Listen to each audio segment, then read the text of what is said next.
Hello and welcome to Off the Shelf Reviews. I used to pray for a good Predator movie.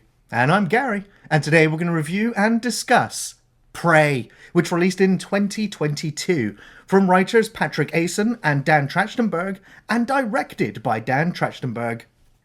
Ian, why don't you give us the synopsis? Well, the story follows Amber Midthunder playing Naru. She is a Comanche Indian living in America in either the 16th or 17th century. Naru wants to be a hunter and a strong warrior for her tribe, but she needs to take on a trial. She then comes across one of the toughest trials she will ever face. A predator has come to Earth and has started its own hunt. Will she be able to stop it before it kills everything in front of it? And will she be able to keep a trophy? Next time you're cooking.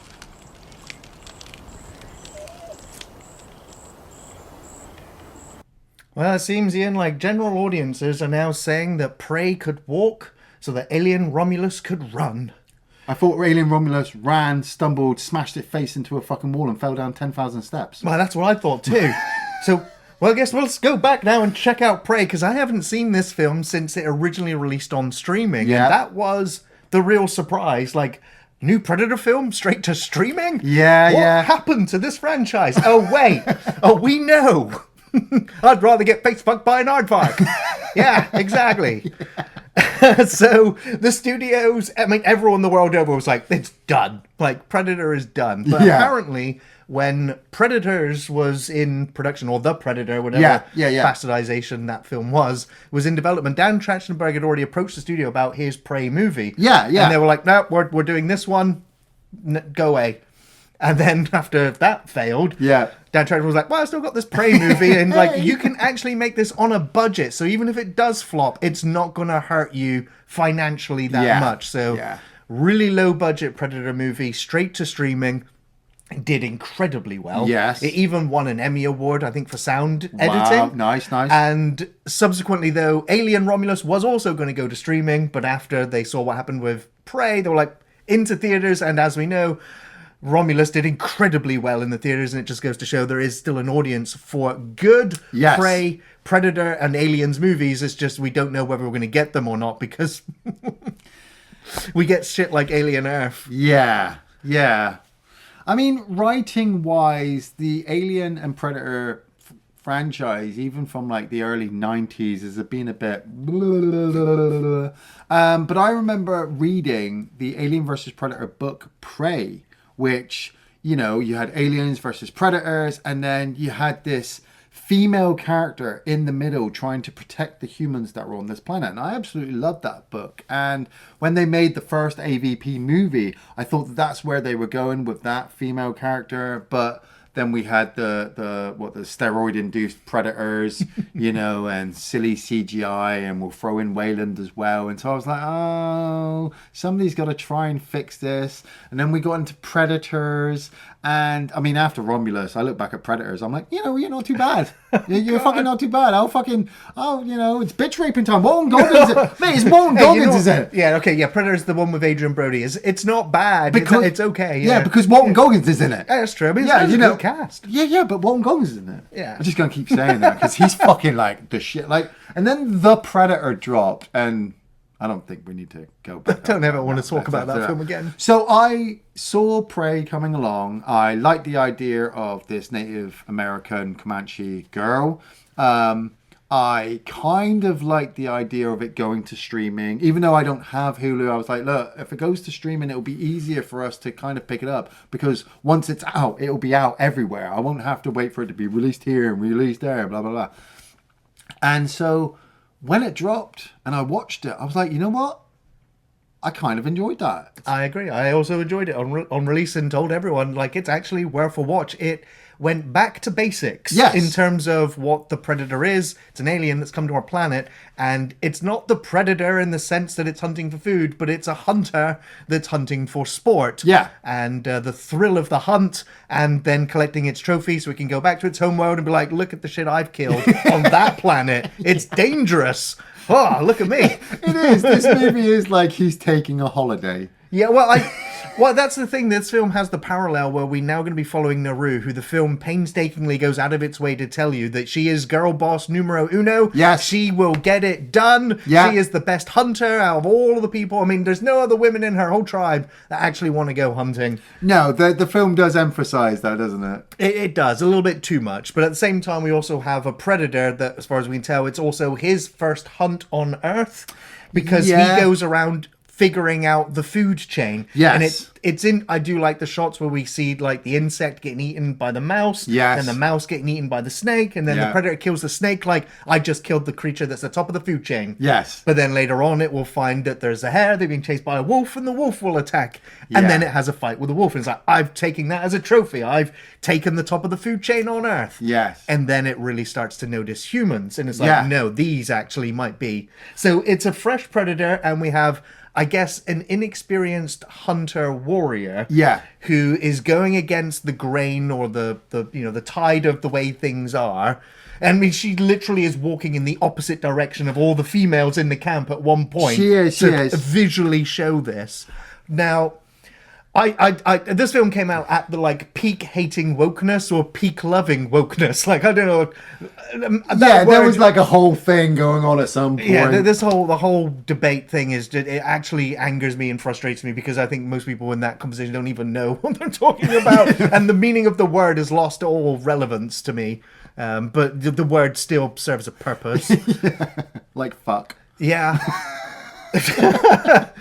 But I do actually like Midthunder. I think she's actually a really good actress. But she is coming across in these early scenes as super smug. She has the smugness on her face to say, like, I know I'm better than all of you. But the film's not showing it. It's having to have her tell us that she's better than the men, which is what's annoying in the script writing. Because, like, let her show it to us. Don't have her tell us that she is Queen Bee. Prove it. Now, interestingly, we also have our mother character there. Yes. Now, there's like only 3 human characters in this whole film. There are others, but they absolutely just serve the scene and that's it. Literally Naru, Tabe, and our mum. Right, that is it for the human side. I mean, in contrast to like Predator, where you have all these characters where whenever any one of them dies, you're just like, God damn, like this Predator is unstoppable. Yeah. So yeah, Naru and Dutch are like on opposite ends of the spectrum here. Mm-hmm. Where Dutch turns up in Predator. He doesn't have to look at the camera and go, I'm the best in the world at what I do. Green berets, I eat them for breakfast. You know, he doesn't have to do any of that. He just is and does. Yeah. And then it's the reverse for Naru, where she kind of has to prove it to everybody, including us as an audience, that she is capable.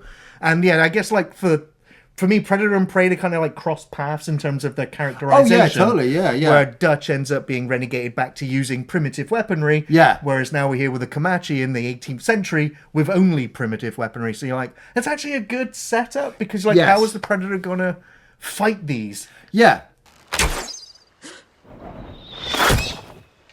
You were sleeping. See, I really got kind of behind this. Like I said, coming off the book that I read when I was younger, I was just like, I really want to go with this female character. Let's see where we go. And like Gary said, the whole wokeness goes woo over my fucking head.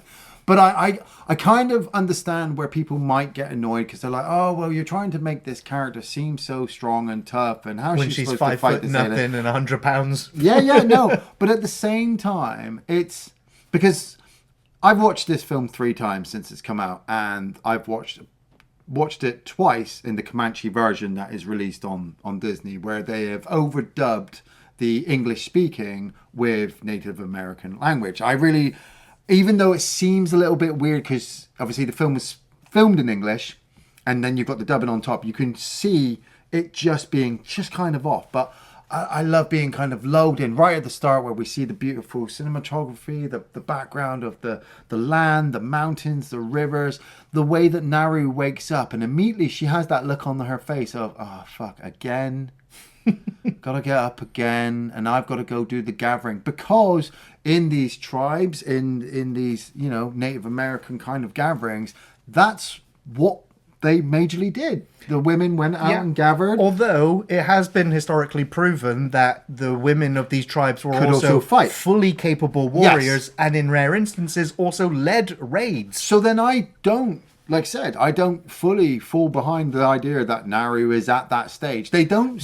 What's annoying is that she seems to be the only woman in her entire camp. That is true. That wants But to. we're watching a Predator movie. We're not watching Dances with fucking Wolves. It's true. You Yeah, know, we're yeah. watching the one so character. we can, bend reality because we're already believing that there's an alien hunter on the planet. Yes. So it's fine. But I totally agree that there are certain plot points that I kind of wish had been fleshed out a bit more to give the characters a bit more of a spine. Like, for example, where did their father go? How did he die? What was his relationship to his son and his daughter? Who did he care for We ain't more? got time for that. Well, yeah, we ain't got time for that. But there's little snippets. Like you see Naru with her axe at the beginning. She's learning to throw it and try to hunt with it so that she can prove to people that she can hunt.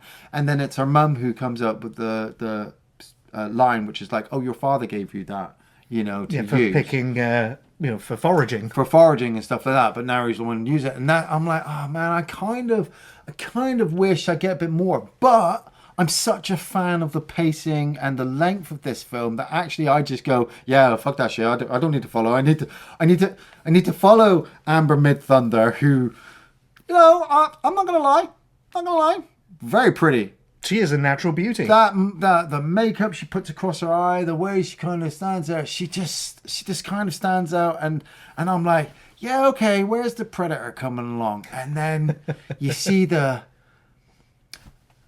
want to say the special effects are really great, but there are elements that sometimes kind of make it look bad, standing to the background of what we're seeing, the forest, the bushes, these when live you have locations. Such a beautiful natural landscape, anything CGI on top that's not fully blended in is going to stand out. It's going to stand out. And that goes from the Predator ship to, just the wildlife, because all the animals are CGI as well.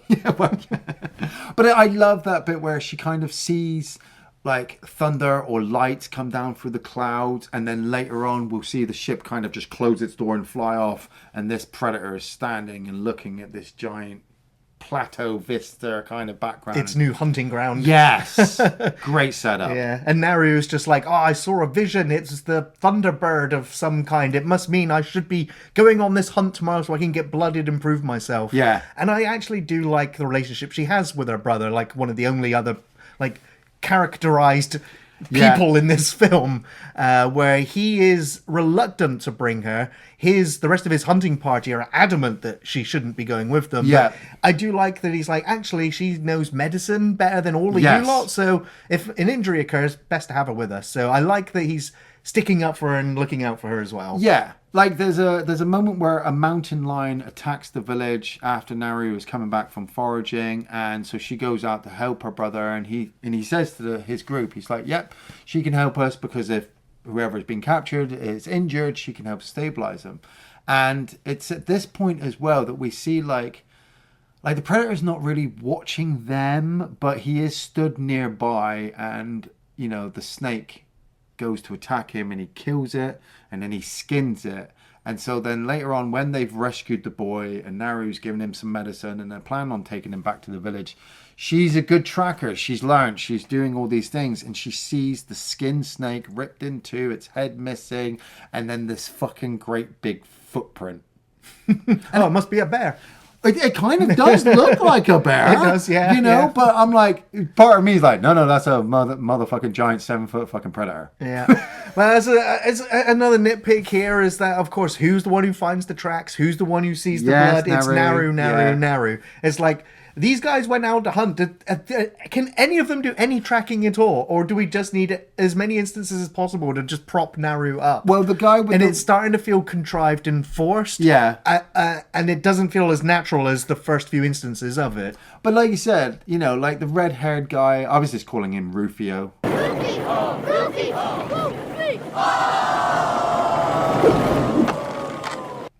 From Hook, because I didn't know his name, and I knew at the same time he doesn't last long, so why should I really care of him? They established them for me enough that it would kind of come off that they're just propping Naru up, but halfway through this movie it's all going to be her. Oh yeah. She needs to be able to carry the movie on her back, and you don't want her doing another Ripley. You don't want her being a rip-off of Dutch. Yeah. You want her to kind of come across as unique and natural for this But story. the problem is her ego already believes that she can carry the film on her back, that she can just go to toe-to-toe with whatever monster or predator is out there. Well, that is good, because there will be a part later on where she is knocked right back down again. And I do absolutely appreciate that, because, yeah, when they are planning, or she's coming up with a plan to trap the lion, the other hunters are just like, that's not honorable, that's not what a hunter does. A hunter hunts, it doesn't bait with an animal or a carcass to lure it out. But anyway, so the rest of the party go hunting, and Naru and one other is left in the tree to just wait. That guy has got dead written right across his fucking forehead. And he sat there going, no, I told you I was right. We're talking during the hunt. And so because they're so fixated on each other, neither of them notice the lion. Just take him off the tree. When your brother comes back, he and I will find the lion and kill him. Now, that was where I did first. I mean, other than the snake and the mouse, the lion, I was like, oh, okay. The CGI is looking a little bit weird. But at the same time, I get you couldn't use a real lion. Right. And I do really like that wide shot of Naru being on one branch of the tree and the lion on the other side of the tree. It's a great shot. Same with it, it's just the two of them on the tree as well. It's like the moonlight, the natural lighting. It all looks really nice. It looks really good. The cinematography in this film is excellent, I feel, from start to finish. It's really a really good looking film. But yeah, then it is time for her versus the lion, and like she's creeping further and further down the branch. It's looking more and more unstable. The lion is ready to pounce, and she falls, but it does look, for an instance, like she's managed to get the spear into the side of the lion. Yeah. But she bangs her head on a rock, and we cut out, and then we cut to her waking up again back in the tent where her mother is giving her a good stern talking to about how it was her brother who had to bring her all the way back to the camp to then go all the way back out to then go and hunt the lion. Yeah, and I will agree as well. This kind of section in the movie, this is where I did kind of not like Naru. Not Amber Midthunder, because she was just acting, but the Naru character where, you know, she wakes up, her brother brings back the lion. He gets the stick and gets told that he's war chief because obviously this is, you know, the ranking up as they go through. And she wanted that. And he stands there and he's just like, look, we hunted this thing. We took this thing. And she's like, no, it's all you. I've got to go off and do my own fucking trial now and fucking do my own thing. And I'm like, Naru, don't you realize that your brother cares for you? He didn't have to bring you back and go back out there, but he's taking care of you. Not because you're weak, but because he's your brother. So you're supposed to kind of do the same thing, work together. But at the same time, I also see it from Naru's point where, you know, if we're trying to go for historical accuracy or whatnot, she's been kept down, kept into a certain position, being told that she can't do certain things and that she can only be good enough to do certain things. So she wants to prove everybody that they're wrong. Yeah. And I understand Totally that. It's absolutely understandable and kind of respectable that she wants to go against the grain in that sense. So it's just her attitude around doing it stinks. Yeah. So I'm just like, ah. But at the same time, because Naru has got a good little doggo, I'm just like, heart melt whenever it's just her and her dog. Sari, I think, which is Comanche for dog. Oh, nice. But I think the actual dog's name was Coco. And I think they used another dog for the running scenes as well. But I was like, and apparently they hired that dog like 2 minutes before filming. I don't know, it was a little bit longer, but such a good boy. The dog had no training and it misbehaved, and so it was just lucky they got the shots when they did, because this was not a movie trained dog. Yeah. So apparently it caused a bit of a scene, but it's a good doggo. Man, talking about stinky fucking attitudes. Now this predator, like, I know predators love their cloaking technology, but if you're gonna have a one-on-one fight, fucking reveal yourself. That was one thing that kind of was annoying me, but I also understood why the film did it, is that they kept him cloaked for so long so that when they had the reveal, he was fully revealed. The wolf chasing the rabbit, I feel so bad for that wolf. You know, he's there, he's hunting for his food. He just ran right into the predator. Yeah, did he run in or did it? Because sometimes to me it looks like the predator like comes out of nowhere and just boots him. It sends him flying, and so then the wolf gets all annoyed and goes for the bite, and he gets a bite in. Yeah, and then the predator kind of gets himself ready with his claw and just fucking disembowels the wolf as he ran past, and I'm thinking, well, fuck you, mate. The wolf was literally needing that food, and you ruined his meal. That was an actual predator hunting for its meal, and you just killed this wolf for sport. For sport, because you're fucking fun. And the wolf couldn't even see you. At least the rattlesnake earlier would have been able to see the predator because of their kind of thermal vision kind of detection. So, like, at least that was a fair... Well, it's not really fair, but, you know.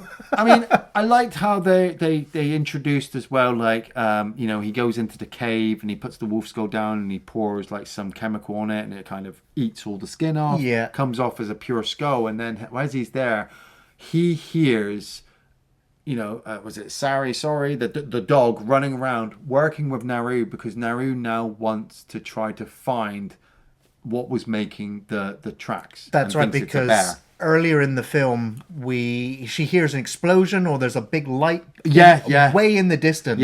And later on, we will find out that there are French fur hunters here that have basically come and killed all the buffalo, taken all the skin, and they're here to just, make profit. I gotta ask, because you watched the normal version, right? Yeah.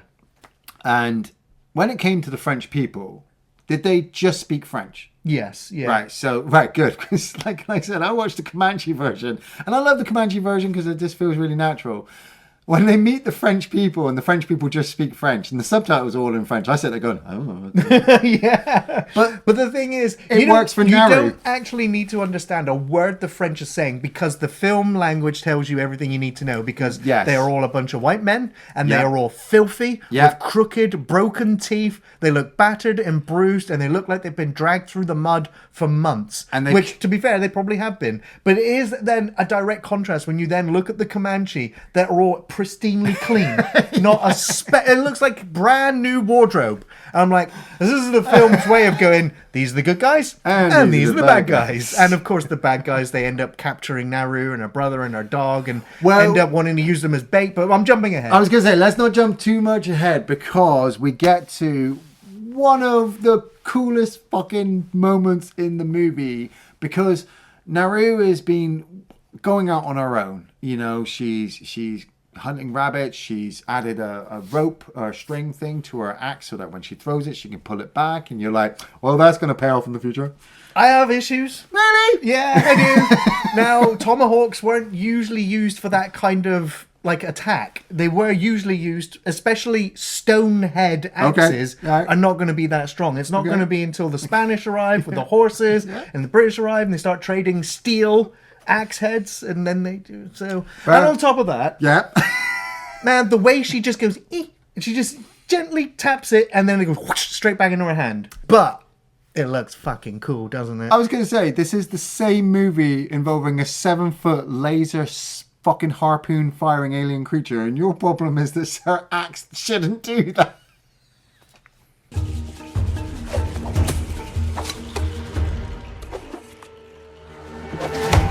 You know, we're giving this female character the tools to be able to work her way up to the level to be able to at least be a worthy adversary against the predator that we know that she's going to meet. But she falls into the bog, doesn't she? And she almost gets trapped. And this is where, luckily, she's tied the string to the axe, because she uses the axe as an anchor, pulls herself out, cleans off all of her weapons and stuff.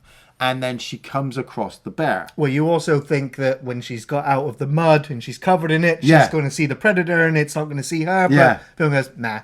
We got something else for that. We got some other trickery. Now, the bear, yes, is fully CGI. It's not a real bear. I think the sounds are real, but I don't know. I've never spoken to a bear. And you just have this quick kind of funny little fight moment where, like, she's wanting to attack the bear, but the wind changes and so the bear can smell her and it's starting to make his way to her. So then her dog tries to lure the bear off and she goes to use her bow, but because it was wet or damaged or whatever, it completely snaps and she's got to completely restring it. So the excitement's building up. And what's really good, I was saying to Gary, that the pacing at this point is getting to about 45 minutes. The movie's only, what, an hour? Hour 40-ish? Hour 40-ish. So, like, it's been quite well paced. You know, you've established your character, you've established the enemy, you've shown different aspects of their life and who they are and stuff, and you're waiting for them to kind of meet up. And the predator had already heard, like I said, the dog barking from its cave, so it's been looking around. They've come across the skinned buffalo, you know, which before you've even seen the Frenchman, you're like, yeah, that's a fucking asshole white man there doing all that, because that's all they ever fucking did. Finds the discarded cigar. Which the predator also finds as well, and he's looking at it. Which also shows the predator is on her trail, but doesn't necessarily see her as a threat yet. And when she does come across the bear, and she's then chased by the bear into like a beaver dam, the bear is smashing its way in, and then the predator turns up to face it, and I do love this bit. The bear gets a hit in. It gets a couple of good hits in. And the predator is kind of knocked down a bit. And you're like, oh my God. And then it turns around, the predator gets up and just fucking one-shots it in the face.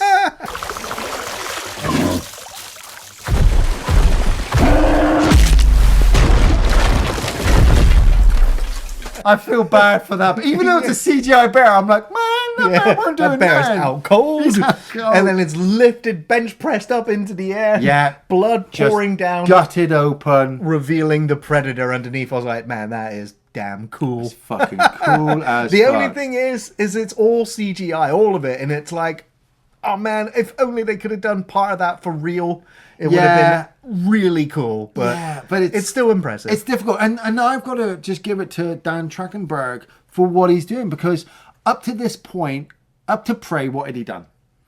10 Cloverfield Lane, which I championed that film. Absolutely fantastic. You know what? I just remembered, because that's right. I watched Prey. You told me he did 10 Cloverfield Lane. I went back and watched 10 Cloverfield Lane and went, wow, that's really good. And went back and watched Prey a second time. But this is it. So the guy kind of knows what works and what doesn't work. You know, and as much as he probably wants to push for practical real effects, he's like, nah, it's limited too much on a budget with this one. And trying to get it all to work together, I might as well just do the whole fucking thing CGI, just get it over and done with. And so then we're left with Naru being kind of, she falls into the river and she goes downstream, doesn't she, to get away from the predator. And I like the instance where she's using natural remedies to patch her wounds, whilst the predator is using his advanced technology to stitch up his wounds. I was like, okay, they're both patching each other up after a fight, and now, where's it going to go next? Well, her brother Tabe, played by Dakota Beaver, he's come out to obviously look for her, and he's brought out his hunting party, and they've come across Naru first, and there's this whole kind of back and forth discussion about how she has to come back and she shouldn't be out there, and she's telling them, look, I've seen this thing, it's fucking huge, we need to try to stop it. And and she says it's like a mythical creature from their folk stories, and they all take the piss out of her. They do, I was like, man, like, come on, like, she is telling you, do you just disbelieve everything she says? That she's not like she's the girl who cried wolf. For heaven's sakes, listen to her. Well, in fairness, in Naru's defense, there was another woman back in the mid-80s who went, look, let's not go back to that planet. Why did you put colonists there? And IQ's definitely dropped sharply. And this bit, Naru gets tied up, and we just watch this predator fuck this crew up.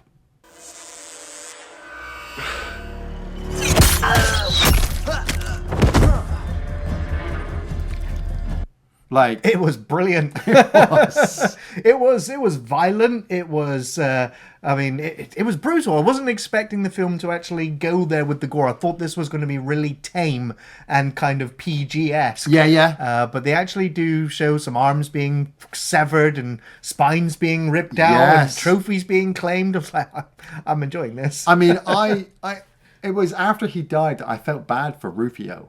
Right, the red-haired guy, because he hadn't been really a bad guy. He said some nasty things to Naru, but he's just an unexperienced warrior. I do also like that when we see the red lights and we're just like, oh, we know what's coming now. Oh, it's going to explode. And then the red lights went and then he was impaled by arrows everywhere, one right in the eye. I was like, the predator is using technology almost equivalent to the humans on this planet. Yeah. So I don't know whether did the Predator tribe like it's a fucking medieval planet, like they don't have advanced technology, so we're limiting what you can take. Well, I did read that this one's supposed to be kind of like a feral predator. I think it's called feral just because of its attire. Yeah, but because also, it's not a fully blooded predator because it doesn't have all of the predator's kind of iconography. It also the technology is advanced in comparison to ours. Yeah, but this is also 300 years back for the predators, and that's what I'm saying is that like this technology could be a little bit backwards for the predator himself. Maybe he just enjoys it because this fucking shot. I was sat there. You got the two guys hiding behind the tree with their arrows, looking at the predator, and I'm like, where is the predator? What is he doing? And then you watch the little arrows go. And you literally just realize that he's walked up invisible to retrieve his arrows, and then he fights these two guys, and they do some damage to reveal him through his tech. But my God, they get fucked up. Wilhelm scream, although it's cut short so as you might not pick it up, but you bloody know it when you hear it, as he goes, whee, flying.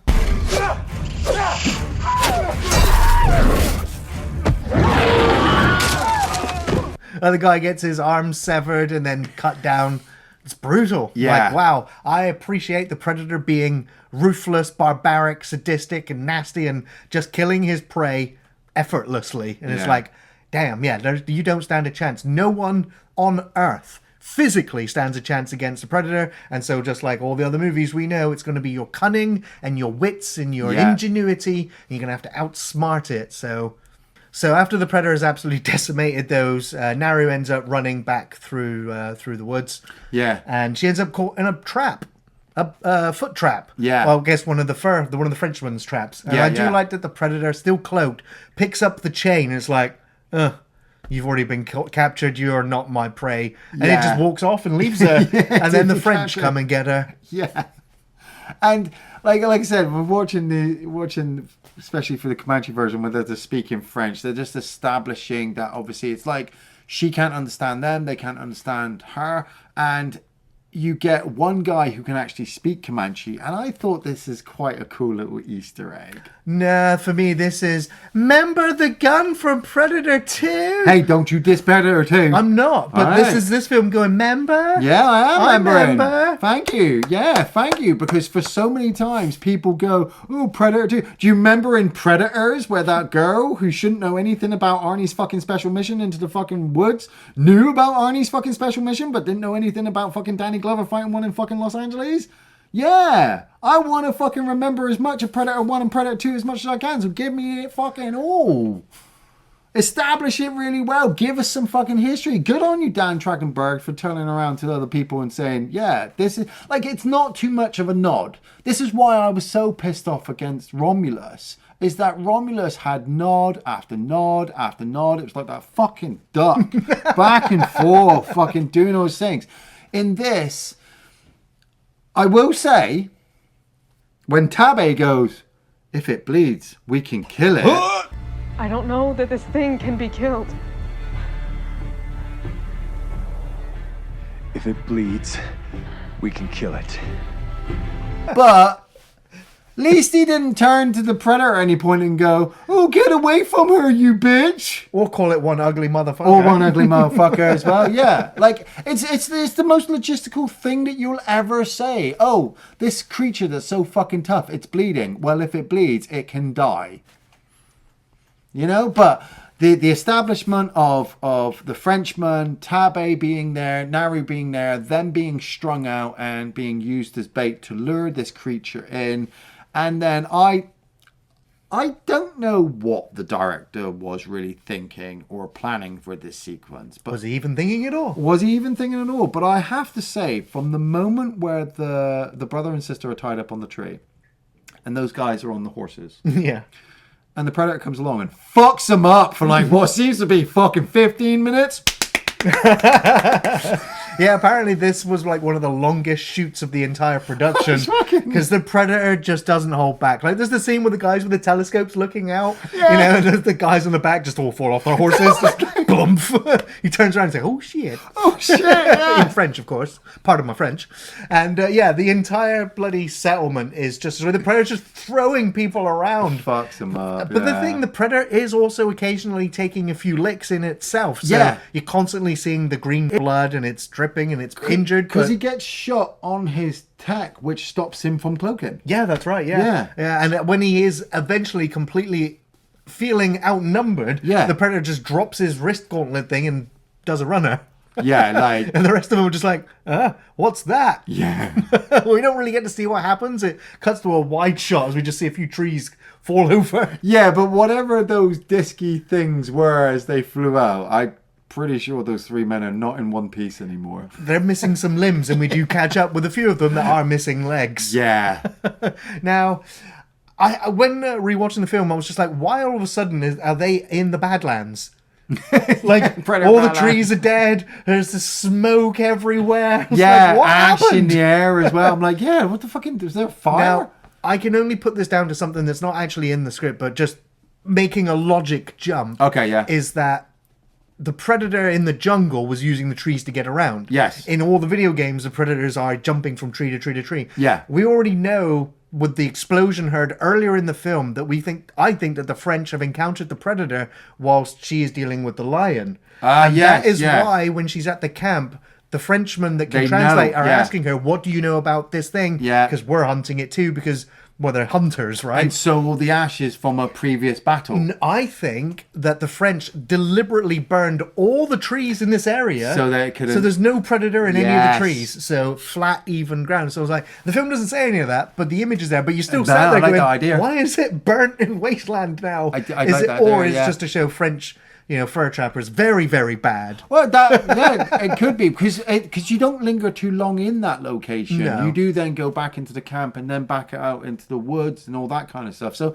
It looks like a great set piece for all of the carnage to happen because Yeah. you've got the smoke in the background, the burnt trees, and all the action is forefront of the camera. Yeah. It looks good. And we see all these guys get messed up, and Tabe says like, "Look, I need to go get some horses first so that we can get away." And Bit of trivia for you. Yeah. I'm glad it's not in the film, but they tried really hard to fit in the line, get to the chopper. And the way that they thought that they could get away with it is that the horse was called Chopper. But they dropped it because it said every time they attempted it, it seemed silly or out of place or just wasn't going to work. So no. I was like, maybe they call our weapons the choppers? I don't know. I mean, saying "if it please, we can kill it" Was was enough. enough. You know, Yes. a fucking anything else in this movie would have been like poop. Naru's just like, I need to go get my dog from the camp because our dog had been captured and tied up, and all the guys are left in there, and they're planning on that. They're tidying everything up. They're getting ready to go. They know their friends are dealing with this thing or them. But they also know that something bad's probably happened because they probably heard the screams. And Naru comes along, and Gary and I were discussing this before, and we're both kind of in agreement. This sequence is okay, but it's also one of those action sequences where it does seem that the men are waiting one at a time to run at her, and her weapon is already in them before she's even looked at them because it's such a cleanly choreographed fight. Yes. Now, apparently on the day of filming, they wanted more days to film this, and then it turned out you got 8 hours to film this entire fight scene. Got to do it now. So a lot of it it was choreographed, and it all happens in one take almost. But it just seems so choreographed that not a single person, not a single one of these men get a single punch or a kick on her. Yeah. She just blocks and parries and counters multiple attackers at once, and it's like, I'm not buying it. I mean, I love seeing a woman kick ass, a badass, but it's got to be believable, and it's just I'm not fully convinced here. Yeah, for me as well. I've just come off the back of the Predator killing all these guys, and he took some damage. He's not a happy bunny. She's just come in and killed 5 or 6 whatever guys, and she gets her dog, and she's like, yeah, all right, I'm good. And Tabe turns up with the horse. Well, the Predator comes along as well, doesn't he? And it's this whole setup as well where if you didn't see it coming, Tabe is gonna die, And he does, because he tries to get a couple of kicks in on the Predator. He has, I feel like, the best fight with the Predator in this film, where he gets some serious damage in on that Predator, and then the Predator's like, oh, fuck this, and it cloaks. Yeah. And he literally calls it a cheater. Yeah, yeah. Because it's ran away from him in the fight. I'm like, not honourable, Mr. Predator. Yeah. No. And then, comes up behind him and impales him. I'm like, cheap-ass Predator. And it was a nice little moment. Like, Dakota Beaver had such a great way of being like, you need to run, you need to go, because he kind of knows that it's there. Yeah, he knows it's going to cheat and kill him. And he knows it's going to die. And then you see the blade come through. And I kind of felt for Amber Midthunder at this point to actually try to sell to me as well. Yeah. My brother's just died. Yeah. I loved him. I cared for him. I now seriously have to fuck this fucking alien creature up. Yeah, and then as the camera pans and then pans back again, she's out of shot. She's gone. Yeah, she's gone, yeah. I do like the scenes with him. I thought he was really good in the Yes. film. He was a good balance to Naru. I loved the way that he stood up for her. I also really like the scenes later when he has been made war chief and they have their sort of disagreement. Spat, yeah. But he also says to her, like, I didn't legitimately kill that lion by myself. Yeah. Your plan actually worked. It was your plan. You also injured it before I got to it. So, so I did like that passing of information and him saying to her, like, some of the thing to say when there's something approaching. Yeah, you yeah. say no more Yeah. kind of thing. And then he says, kind of reverse that to her as, well, he's about to die. It was kind of new because with all the Predator movies we've gone through up to this point, we haven't had a brother and sister kind of go through a relationship. You know, there's never been any space in this kind of action sci-fi alien movie for this. So good on Dan Trachtenberg to actually have it in there, even as briefly as it was, because we needed some humanity. Yes. Yeah.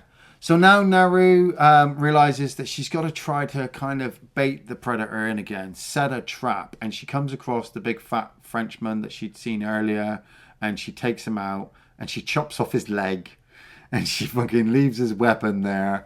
And she'd been using this herb throughout the movie, and we realize, like, she'd used it on a couple of people who'd injured, but we realized that when you eat it, it lowers your temperature of your body. So Naru had already kind of realized halfway through the movie that the Predator could see them before they could see it. She doesn't know how, but she just understands that, like, something's going on. So she eats this herb as the Predator comes along, and then it just like in the first movie, it walks past her, just like it did with Arnie, and it comes across that guy. Like, I like the guy who was injured with his leg and lying on the floor, and then he accidentally steps on the leg, and the guy screams, the fucking Predator just fucking kills him. Yeah.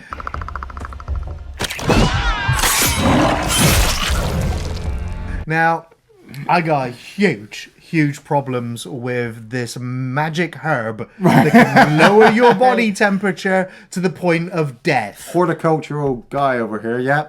Well, it's like there is historically, like pot marigold or something similar has been used in remedies and medicines to lower your temperature and to stem the flow of bleeding. Yeah. And so there is some, proof to using that. Okay.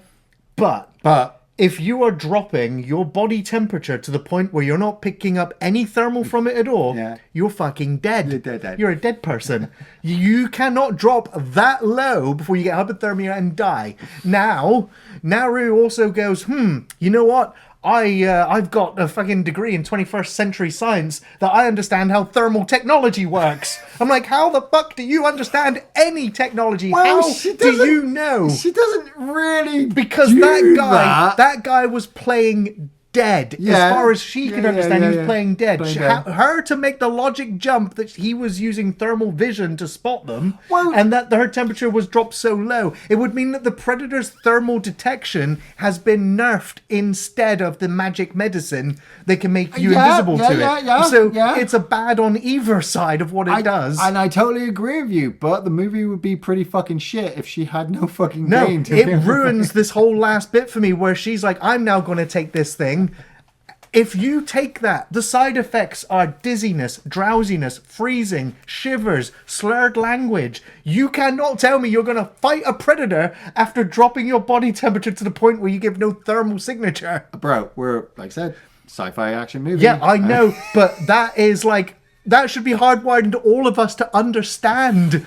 So when the film does it like la-di-da-di-da, I'm like, no, fuck you. It should be, but I switched my brain to a second gear the moment I hit play on the movie, just like I have done with all of the Predator movies up to this point, because I want to enjoy it. If I really sat there and started to go I wanted to enjoy it. That removed that. The absolute science of all of the different things that I've seen in any of the movies, I wouldn't be able to get through it. But I totally agree with you that the movie has taken liberties with the Naru character to be able to get her to the point where she can be at an equal footing with this predator. She shouldn't be at an equal footing with this predator. She should be utilizing spring traps and pit traps and poison and all this other stuff, much like Arnie had been using in the first movie. But like I said, the inverse here now is where she is becoming tech savvy and is going to start using more advanced technology in order to get the upper hand. In Naru's defense, there was a fucking little kid who used the fucking helmet to shoot his fucking mate with a plasma caster in the movie before this one. I've forgotten this film exists. Really? Do you want me to show you the clip? Because here it is!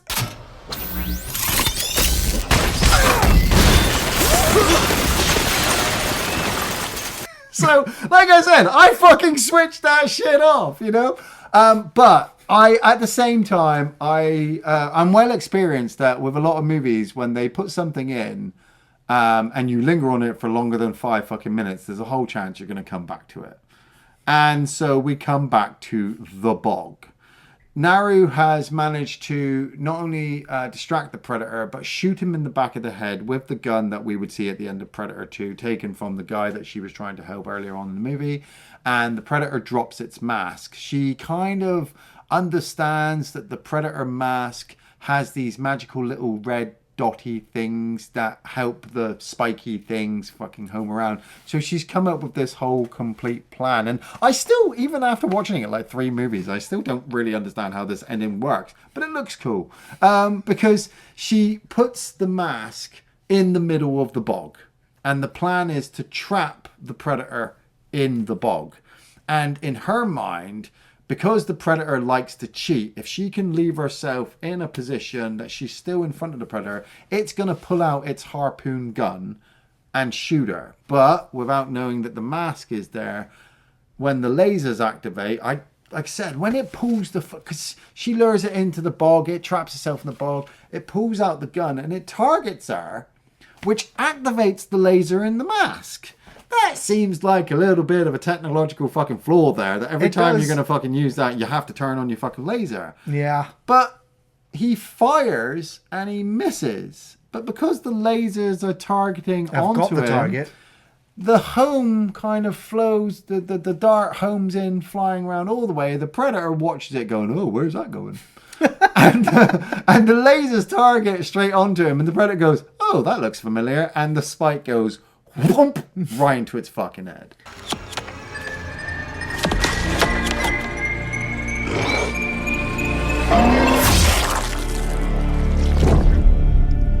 So the only way, I mean, she had to use her smarts to defeat the Predator, but at the same time, the Predator had to become an absolute moron idiot by the end in order to fall for killing it itself.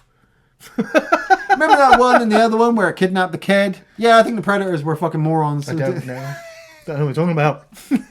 But I put it down to that this Predator has arrived on Earth and it's like, killed the snake, I'm the champion, killed the wolf, I'm the champion, killed one human, killed giant bear, killed lots of humans, and now it's like, this is easy prey. Ego. I'm having a laugh. So it's got its own ego. It gets its own arrogance and feels like it is immortal. So it kind of, because as the fights go on, it takes more and more damage. It's kind of more brazen about just being in the melee. I was just going to say, I totally forgot, leading up to before its death, like, it's lost its arm up to this that's point. What I like the shield. Is the callback or the setup when he tells her that her plan to capture the lion worked, and so then she's up in the tree and does the same thing where she jumps down to the baited predator. Yeah. So I'm like, and then she cuts its arm off and weakens it. And I mean, most predators lose their arms in these movies, so...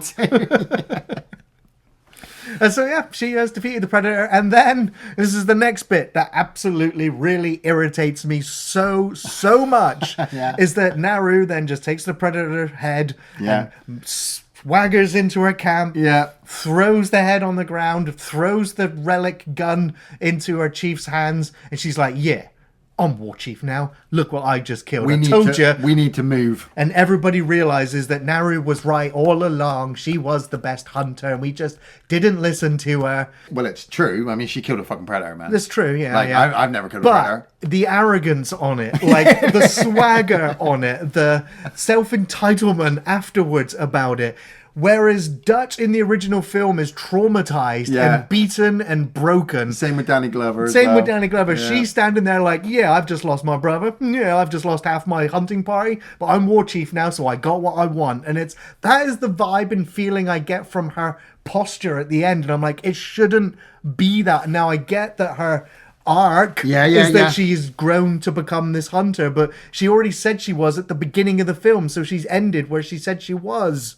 And it's like, so... But she looks better now because she's got predator blood on her as well. Yeah, the rule of cool. And if we go in with anything from the lore, that predator blood is supposed to be kind of, well, not magical, but elongates life and makes you smarter and stuff. I don't know if you're supposed to ingest it. It's not going to matter too much when they stick you in a cryo tube that's it. film. And... Like, I gotta admit, I do like the little credits bit because we watch the credits come on and it plays through sequences of the film, and then as the credits are starting to come to an end, we see another ship come through. There's like 3 of them, I think. And you're like, whoa! And then that would lead into Predator Killer of Killers. Yeah.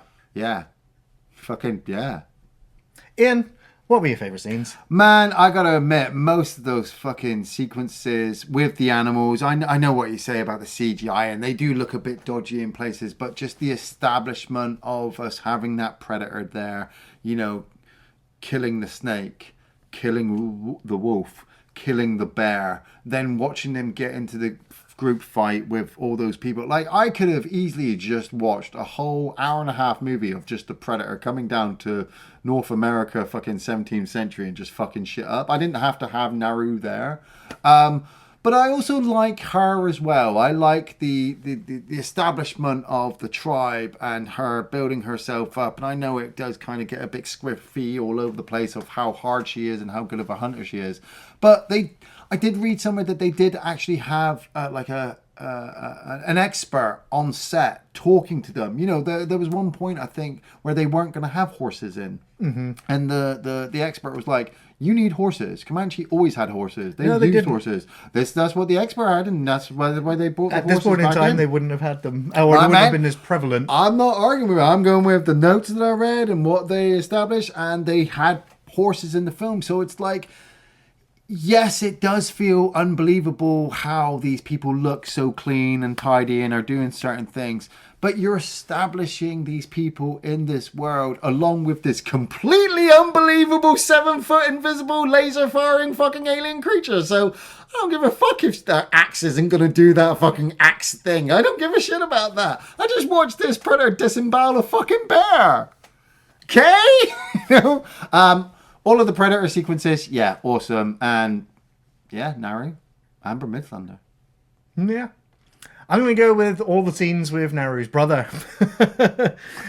From him confessing about the lion trap to his final confrontation with the predator. He had that predator beat, and the predator cloaked and then just stabbed him in the back. Yeah. So I was like, I've lost all respect for this predator. Just get it over with. Yeah. But he was a great character. He brought some humanity to the role. He was level-headed and badass at the same time. So appreciated that. The French fur trappers getting absolutely decimated in their camp was, for me, the actual highlight of the carnage in this film. The Predator just strutting around, throwing dudes left and right, pulling arms and legs off, and just the scene where he fires the net grenade at the guy, and we see the initial effect of the net contorting in, but then the camera pans down to reveal the device that the net has sprung out from, crushing the tree and everything else into dog food. Yeah. It's like, oh, that's nasty. I mean, after Predator 2, you wanted to see how that net could really do, and then you watch it and you're like, oh, I don't know if I could watch that again. I also like the Predator's shield that it also kind of used as a weapon. I was like, that's some funky new tech. I like that. It's the way it chuckles after it takes that guy's head off. Yeah.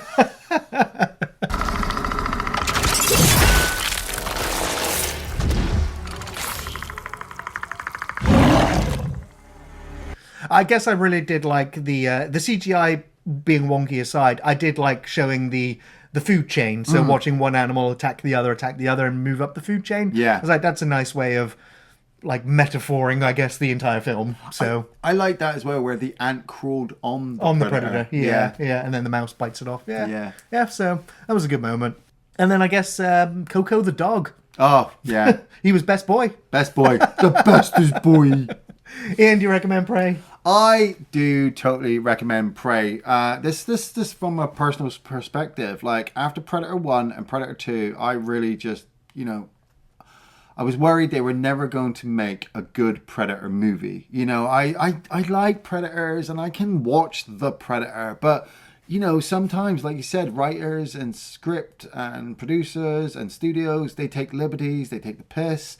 With this, I had confidence in this director. He visually set this world alive for me. Maybe his script writing for the character and their arcs wasn't as tight as you kind of wanted to be with things like James Cameron doing it or Ridley Scott, but he's still working his way up. This director is still very young. Amber Midthunder, I thought she just looked great in the role. I know there's some unbelievable sequences that she's in, but I switch my brain off the moment somebody goes, it's a Predator movie, and I'm like, I don't care. I'll fucking watch Blaine with that minigun fucking a million times carrying that shit. I don't give a shit. The technology that the Predator uses, the animals that it kills, the different times that it just jumps in and fucks everybody up. Totally. Like, I'll totally understand if you argue with me and disagree with me and never want to watch the movie again, but me, yes, definitely like it. If you'd asked me before rewatching the film, I would have been a 2 thumbs up. Nice. But now I'm a 2 thumbs neither which way. Like, it lost a lot of points for me on the rewatch, and but I still will recommend Prey, as it was good enough on this watch that it was worth watching for the action scenes, the set pieces, and the decent cinematography and score. It's got a good pace, moments of great gore and violence, and the Predator itself is a total monster with new or old weapons, however you look at it, and tech that keeps things interesting and making the monster threatening again. However, I also feel that after so many awful Predator films, that Prey, just in comparison alone, automatically looks better by default and not by its own merits. Yeah, that's true. And once you switch your brain on, Prey's flaws uncloak like a wet predator that can wrestle a bear and then struggles to land a killing blow on a tiny little Nero, who manages to then outsmart the creature with her advanced understanding of thermal vision and alien weaponry. There's a lot of stupid baked into the script and some severely low or lack of characterization and growth from the few human characters that are present and that aren't just fodder. So yeah, for me it's a bit of a mixed bag, but it's still actually very enjoyable and not anywhere near close as being good as the original, or part 2 for that matter, but it's still definitely worth a watch. The hunt begins. Thanks for watching Off the Shelf Reviews.